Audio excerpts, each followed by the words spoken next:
বিশ্বের নামি দামি একজন চিত্রশিল্পী হচ্ছেন পাবলো পিকাসো। তিনি যথারীতি একজন রাস্তা দিয়ে হেঁটে যাচ্ছিলেন, ঠিক সেই সময় একজন মহিলা তাকে দেখে ফেলেন।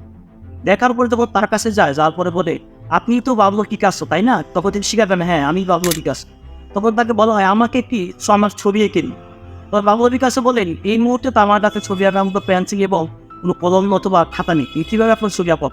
তখন সেই মহিলাটি তার গায়ে একটি কলম এবং একটি খাতা বের করতে বলে, আমাকে এই টিস্যু পেপারের মধ্যে আমার ছবিটি এঁকে দিন।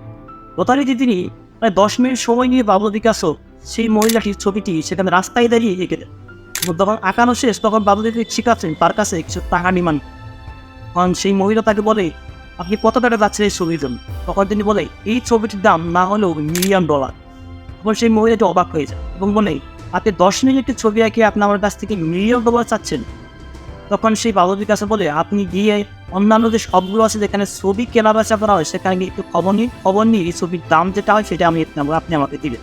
তো তার সে সেখানে গেল, তাকে সেখানে রেখে যাওয়ার পরে সে তখন দ্রুত দোকান বা 3টে দোকান যখন ঘুরে দেখলো, যখনই কেউ সেই ছবিটি দেখে এবং নিচে পাবলো পিকাসোর সিগনেচারটা খেয়াল করে, তখন সবাই সেম ওই দামটাই বলে, $1,000,000 মতো প্রায় দাম বলে ছবি।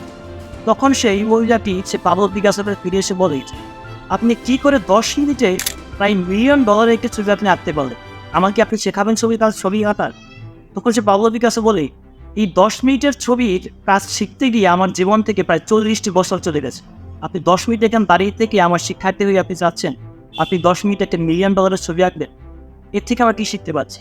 প্রত্যেকটা পরিশ্রম এবং আপনি যদি কোনো কাজের উপরে ডেডিকেশন থাকে বলে লেগে থাকে, তাহলে ভবিষ্যৎ অবশ্যই তার ভালো কোনো ফল পাবে। যেমনটি তিনি 10 মিনিটেই প্রায় $1,000,000 একটি ছবি আঁকতে সক্ষম হয়েছে। ধন্যবাদ সনিষ্ঠ।